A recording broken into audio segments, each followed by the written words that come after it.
Hi and welcome to Ben Life Talks. Today I want to talk to you about adjusting back to life after completing your yoga teacher training.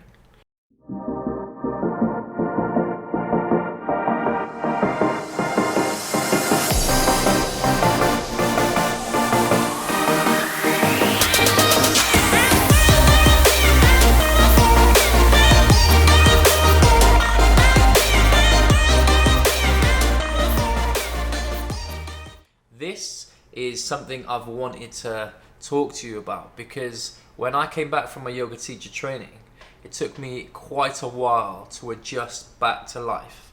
There were times I felt lost. I had a few sleepless nights as well, like a lot of questions going around my mind and things I guess I didn't really prepare for um, when I came back. And I think sometimes we come back to the Western world, and because we've taken such, quite a chunk of our time out, because a 200-hour or 300-hour yoga teacher training course is a long time, and these usually take about a month or 6 weeks.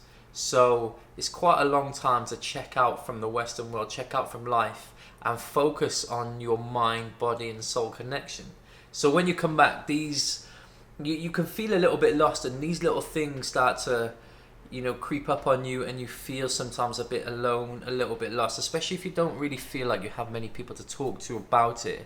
And I think it's important to just take time and be patient to yourself.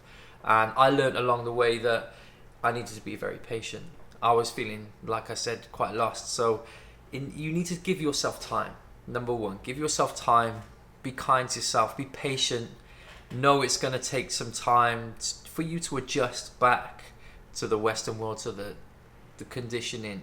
Whether or not you've gone back to your old job, or maybe you went away, completed your yoga teacher training so you could come back and try a new lifestyle, try a new life for yourself. So yeah, I wanted to just maybe give you some tips that I kind of wish I had prepared before I came back. So here's my little tips for maybe guiding or helping you just be a little bit more kind to yourself. So number one, I think keeping up with your training is very important. So the thing is about you being in your teacher training is that someone tells you where to be at a certain time, probably 6 days a week, because these teacher trainings are 200 hours, so they need to make sure you get those hours in for the anatomy, for the philosophy. So you know where you need to be at 6:30 in the morning, all the way through to 8 at night. Then you come home and you have to replicate this, but there's no one there to tell you where to be at certain times. So you have to start writing down goals, routines. You need to make sure you keep up with your practice, because I think keeping my practice made me feel more connected to what I learned out there, especially to like the same mindset as I was that same frequency I was on whilst I was in India. So I think that's essential. Make sure you're reading up. Make sure that the books you have from India you take back with you, and you still read over them from time to time. Write some vinyasa flows. That keeps the creative juices flowing, and that is, I think, a very important part of coming back and finding the level minds. Keep busy, because when you're on yoga teacher training, like, you are flat out 6 days a week. 8 o'clock at night you are exhausted, or 9 o'clock at night you're exhausted, ready for the next day. So I think it's important to keep up with your practice. Make sure that you're finding that flow to your life. Another point as well, breath work and meditation. Making sure you're taking that time for your meditation, because I think it's quite easy for you to sort of forget that when you come back, is to leave that till last. Make sure you're working on the breath. The breath, my philosophy teacher told me, he said, this is instant coffee results. So make sure you're working on your pranayama, making sure you're taking time to connect to your soul. This, for me, was a very important part of me feeling more relaxed, more in tune, and you feeling not so alone, and this kind of helped me and made me feel just a little bit more comfortable with my situation. Another one is food.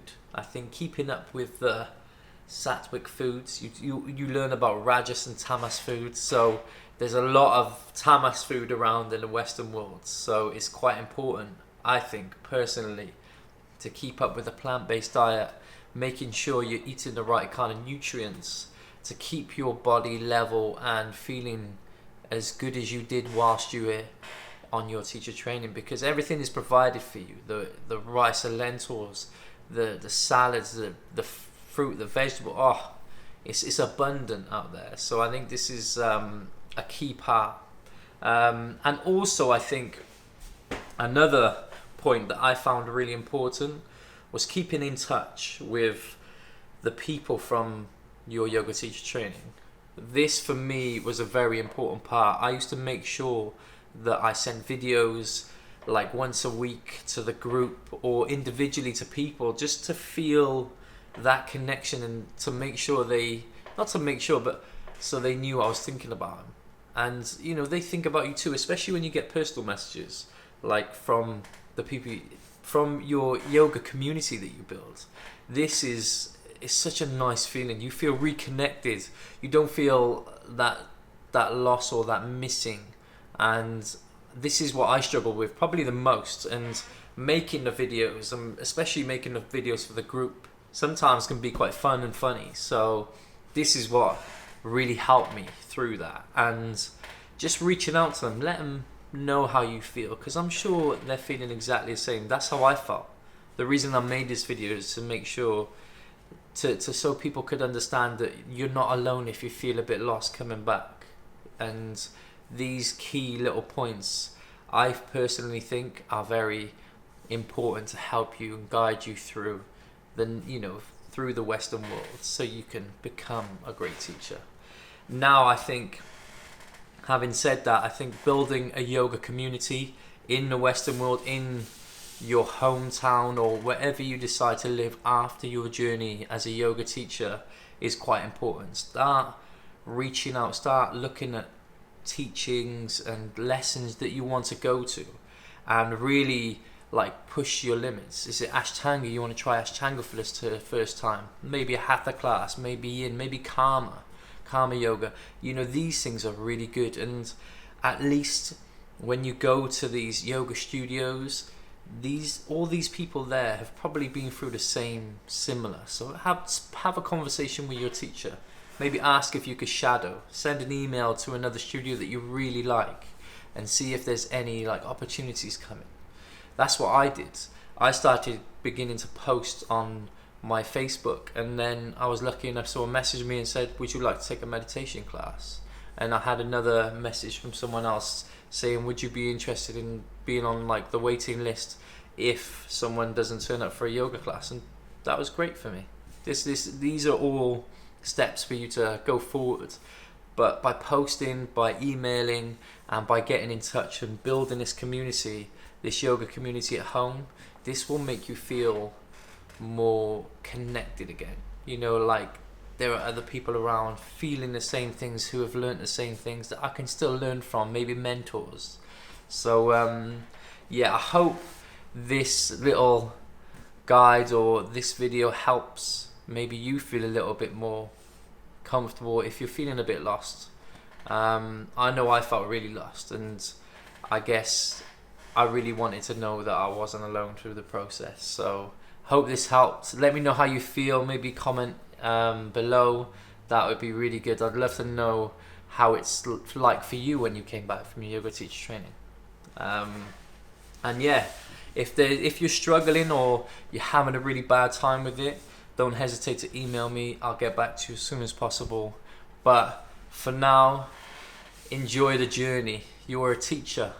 You have come so far, and this is just the beginning of your life journey. So enjoy the moments, enjoy what you've learned, take in that philosophy, take in that air, connect with your soul.